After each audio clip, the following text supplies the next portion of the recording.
Private hospital का bill insurance cover करूगी कि नहीं? मुख्यमंत्री सहज योजना कार्ड हैगा, फिर कोई टेंशन नहीं, थोड़ा सारा ट्रीटमेंट कैशलेस है। बिना पैसिਆਂ ਦੇ? जी हाँ। ਹਰੇਕ ਨਾਗਰਿਕ ਜਿਹੜਾ ਹੈ ਉਹ ਮੁੱਖ ਮੰਤਰੀ ਸਿਹਤ ਕਾਰਡ ਜਦੋਂ ਬਣ ਗਿਆ ਤਾਂ ਉਹ 10 ਲੱਖ ਰੁਪਏ ਦਾ ਮੁਫਤ ਤੇ ਕੈਸ਼ਲੈਸ ਜਿਹੜਾ ਇਲਾਜ ਕਰਾਉਣ ਦੇ काबिल भी होगा, एलिजिबल भी होगा। पंजाब सरकार लेकर आई है दुनिया की पहली सेहत योजना। अब पैसे के कारण पंजाब का कोई भी नागरिक बढ़िया इलाज से वंचित नहीं रहेगा। सेहत का हक सबके लिए।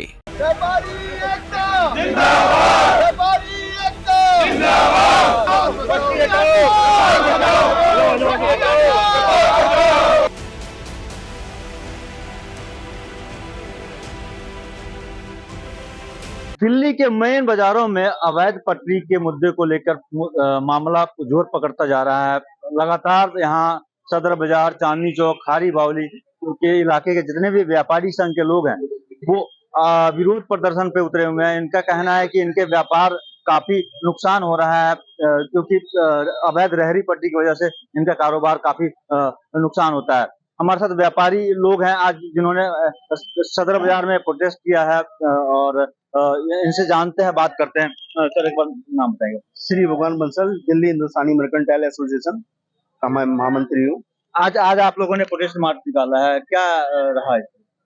आज पुरानी दिल्ली के वॉल्ड सिटी के सारे व्यापारी संगठन एक साथ थे, एक रोड पे थे और हजारों की संख्या में व्यापारी संगठनों के प्रतिनिधि थे।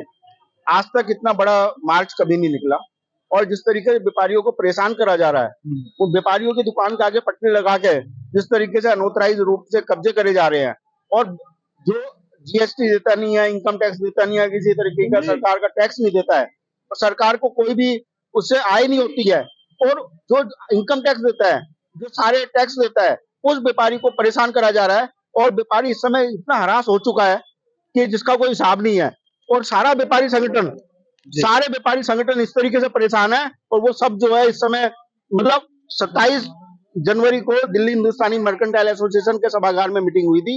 उसके बाद सभी ने डिसीजन लिया था कि 12 टूटी चौक से एक मार्च निकाला जाएगा और इसी कड़ी के अंदर अगले 12 तारीख को 5 बजे चांदनी चौक घंटाघर से एक मार्च निकाला जाएगा और उसके अंदर सरकार से, प्रशासन से और सभी डिपार्टमेंट से डिमांड करी जाएगी कि जो रेहड़ी पटरी है उसको हटाया जाए और व्यापारी संगठनों को जिस तरीके से मजबूरी में रोड पे आना पड़ गया है तो सरकार को सोचना चाहिए कि सरकार को आगे क्या स्टेप लेना है और व्यापारी से समाधान हो सके। क्या स्टेप लेना है? सर एक बार अपना परिचय देंगे आप?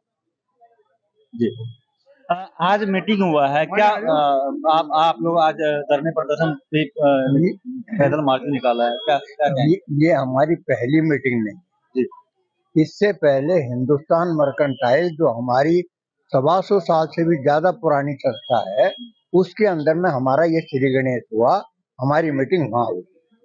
गंभीर विषय है, पूरी दिल्ली का जो एशिया की सबसे बड़ी आज के टाइम में व्यापार की मंडी है, उसकी दुर्दशा इससे पहले दिल्ली के इतिहास में कभी नहीं। आज जिस कदर से दिल्ली का व्यापारी चिंतित है, बच्चे व्यापार में आने को तैयार नहीं है, परिवार बिखर रहे हैं, दिल्ली को छोड़ रहे हैं, कारण यही है ये इंक्रोचमेंट। सर एकाएक तो नहीं हुआ, काफी लंबे समय से है, अचानक फिर आप लोग कैसे आ गए? बीमारी तो यानी बीमारी एक दिन में रूप नहीं लेती है। अब ये बीमारी के अंदर में भी अंत है। यानी आज सदर के अंदर में दिल्ली वॉल सिटी की दिल्ली थी, दिल्ली चांदनी चौक की दिल्ली थी, दिल्ली का व्यापार वहीं तक सीमित था। पार्टीशन के बाद आप जो बात कह रहे हैं, पार्टीशन के बाद जो दिल्ली का विकास हुआ है, असली दिल्ली आज की जो है हर बॉर्डर तक व्यापार चल रहा है और इस बाजार के अंदर में आज दुर्लभ हो रहा है व्यापारियों के लिए। बाहर का व्यापारी परेशान, आने को कोई तैयार नहीं, व्यापार घट रहा है, व्यापारी यहाँ छोड़ के दिल्ली जाएगा कहाँ? तो इस वक्त में हम बहुत परेशानी में हैं और इसका जिम्मेवार कौन? कारण ये जानिए, कारण आज पूरी दिल्ली के अंदर में पार्षद, विधायक, सांसद कोई जागरूक नहीं है। चिंता उनको बिल्कुल व्यापारी की नहीं है और अपने वोट की चिंता है। आज दिल्ली के अंदर में 965 ऐसी कॉलोनियां बनने लग रही हैं जिसके अंदर के वो अपना वोट का आधार बनाने लग रहे हैं और व्यापारी उनके दरवाजे पे जाता है तो धक्के खा के और वो अपने घर पर लौट आता है। मायूस है दिल्ली का व्यापारी, इतना मायूस है कि उसको समझ नहीं आ रहा कि वो दिल्ली में रहे या दिल्ली को छोड़े। बच्चों को यहाँ रहे या दिल्ली से बाहर निकाले। अच्छा, जीएसटी टैक्स आप लोग ज्यादा देते हैं। मैं विपिन मल्होत्रा, प्रेसिडेंट सदर बाजार सेवा संघ। सदर बाजार में 2 स्टेशन चल रही थी जिसका फायदा प्रशासन उठा रहा, तो इसलिए हमने एक नई संस्था बनाई। आप सर एक बार नाम बताइए। मुकेश देवा, दिल्ली हिंदू संगठन LIC का प्रेसिडेंट।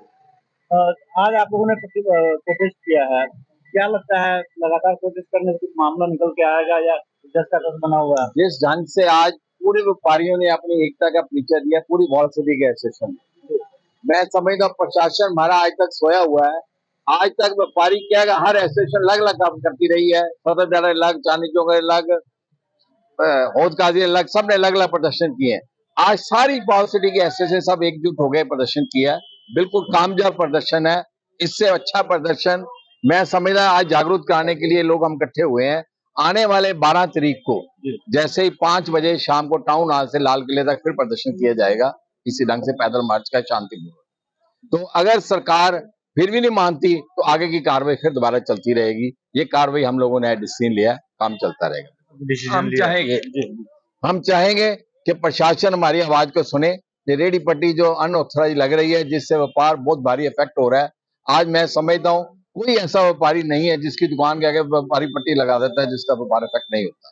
इसी वजह से हम लोग ये चाहते हैं कि प्रशासन हमारा इस पे एक्शन लेके पटरी वगैरह हटाए, जिससे हमारा काम चल सके।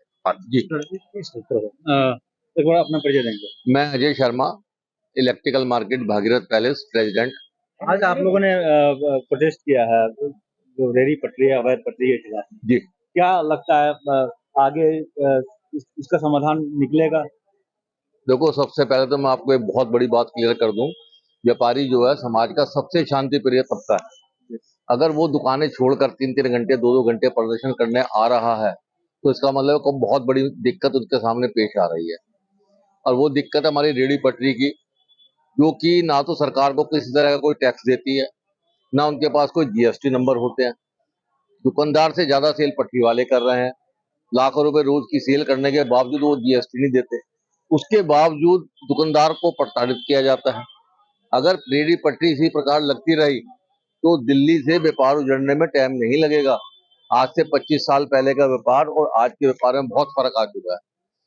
तो जो हमारा ये प्रदर्शन हुआ है वो इसी मुहिम को शुरुआत करी गई है कि सरकार को चिताया जाए, उन्हें बताया जाए कि भाई अगर आप लोग इस बात को नहीं सुनेंगे तो हमें मजबूरन कोई ना कोई बड़े स्टेप लेने पड़ेंगे। इन्हीं स्टेपों के सरकार के ऊपर कोई ना कोई, जो आप पूछना चाह रहे हैं, फर्क पड़ेगा नहीं पड़ेगा, मैं समझता हूँ पूरा फर्क पड़ेगा। क्योंकि कोई बात ऐसी नहीं होती है जो फर्क ना डाले। कम डाले ज्यादा डाले वो एक अलग चीज है, परंतु फर्क जरूर पड़ेगा। और इसी धीरे धीरे करके मुद्दा जब बड़ा होगा तो सरकार को अपने आप को सोचना पड़ेगा कि ये दिल्ली कैपिटल है, इस कैपिटल का हमने हाल क्या कर दिया। तो ये हमारी भी ड्यूटी है कि हम लोगों को जागरूक करें, सरकार को जागरूक करें, अखबारों के माध्यम से करें, पोस्टर के माध्यम से करें, किसी रूप में भी हम सरकार तक अपनी बात को पहुंचाने की कोशिश करें कि भाई आप या तो चेत जाओ, वरना हमें अपना व्यापार यहाँ से शिफ्ट करके दूसरे नेबरिंग स्टेट में जाना पड़ेगा। उससे GST का भी लॉस होगा। आप पटरी वालों पे राज करो। फिर आप कुछ लोग हैं और नाम बताएंगे। मैं चंद्रभूषण गुप्ता, चेयरमैन भोलाराम मार्केट मोरी गेट से। आज का जो हमारा शांतिपूर्ण प्रदर्शन हुआ है और काफी लोग थे, कम से कम 100-150 लोग एसोसिएशन से और काफी बाजार के व्यापारी यहाँ इकट्ठा होकर शांतिपूर्ण मार्च निकाला है हमने। लेकिन ये मार्च जो है आगे भी बाजारों में निकलते रहेंगे। सरकार तक हमने अपनी बात को पहुंचाना था। अगर सरकार ने, प्रशासन ने हमारी बात को नहीं सुना तो ये मार्च रेगुलर निकलते रहेंगे। इससे बड़ा भारी लॉस सरकार को पटरी लगने से, इलीगल एनक्रोचमेंट जो हो रही है पटरियों पे, उनका व्यापार बढ़ता जा रहा है, व्यापारियों का व्यापार घटता जा रहा है, जिससे व्यापारी परेशान है। व्यापारियों के बच्चे व्यापार में आना नहीं चाहते हैं। GST की कलेक्शन कम हो जाएगी। दिल्ली सरकार का खजाना दिल्ली की वॉल सिटी के व्यापारियों ने भरपूर भरा है और दिल्ली सरकार का वायदा था कि हम आप लोगों का, व्यापारियों का सबका साथ देंगे। दिल्ली सरकार उस काम में कामयाब नहीं रहेगी। हमारे सांसद, हमारे पार्षद, हमारे विधायक हमारी बात को सुन नहीं रहे हैं। LG साहब तक भी मुहिम लगाई है। अखबारों के माध्यम से भी हमने, पत्रकारों के माध्यम से अपनी बात सरकार तक पहुंचाने की कोशिश करी है, लेकिन अभी तक उसका कोई निवारण नहीं हुआ। लेकिन ये मुहिम जारी रहेगी जब तक सरकार हमारी बात नहीं सुनेगी। अभी इस बाजार में हुआ है, परसों तरसों चांदनी चौक में होगा, फिर दिल्ली इलेक्ट्रिकल मार्केट में होगा, नया बाजार में होगा, उसके बाद खारी बावली में होगा, उसके बाद मोरी गेट और कश्मीरी गेट में भी इसी तरह का शांतिपूर्ण प्रदर्शन किया जाएगा और सरकार को बात अपनी पहुंचाई जाएगी। धन्यवाद। तो ये थे दिल्ली के अलग अलग बाजारों का व्यापारी जिनके साफ तौर पे एक चेतावनी है सरकार को कि अगर सरकार अगर समय रहते नहीं चेतती है तो ये अगर दूसरे जगह शिफ्ट करते हैं तो जीएसटी में खासा नुकसान हो सकता है दिल्ली सरकार को। आनंद कुमार, दिल्ली तक।